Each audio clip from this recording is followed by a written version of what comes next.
કેન્દ્રીય ગૃહમંત્રી અમિત શાહે ધ સાબરમતી રિપોર્ટ ટીમની પ્રશંસા કરી. કેન્દ્રીય ગૃહમંત્રી અમિત શાહે તાજેતરમાં ફિલ્મ ધ સાબરમતી રિપોર્ટની કાસ્ટ અને ક્રૂ સાથે મુલાકાત કરી અને 2002ના ગોધરા ટ્રેન દુષ્કર્મ ઘટનાની સત્યતા રજૂ કરવા માટે તેમની બહાદુરીની પ્રશંસા કરી. ધીરજ સરના દ્વારા દિગ્દર્શક અને એકતા કપૂર દ્વારા નિર્મિત આ ફિલ્મમાં વિક્રાંત મેસ્સી, રાશિ ખન્ના અને રિદ્ધિ ડોગરા મુખ્ય ભૂમિકામાં છે.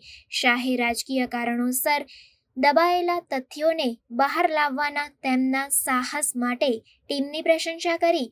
તેમણે આ દુઃખદ ઘટનાની પાછળના સત્યને પ્રગટ કરવા માટે ફિલ્મના મહત્વને હાઇલાઇટ કર્યું. આ ફિલ્મને હરિયાણા, છત્તીસગઢ, મધ્યપ્રદેશ, રાજસ્થાન અને ઉત્તર પ્રદેશ સહિતના અનેક ભાજપ શાસિત રાજ્યોમાં કરમુક્ત જાહેર કરવામાં આવી છે. માહિતી અને પ્રસારણ મંત્રી અશ્વિની વૈષ્ણવે પણ ફિલ્મની સ્ક્રીનિંગમાં હાજરી આપી અને ટીમના પ્રયાસોની પ્રશંસા કરી. આ ફિલ્મને વિવિધ રાજકીય નેતાઓ અને દર્શકો તરફથી સકારાત્મક પ્રતિસાદ મળ્યો છે.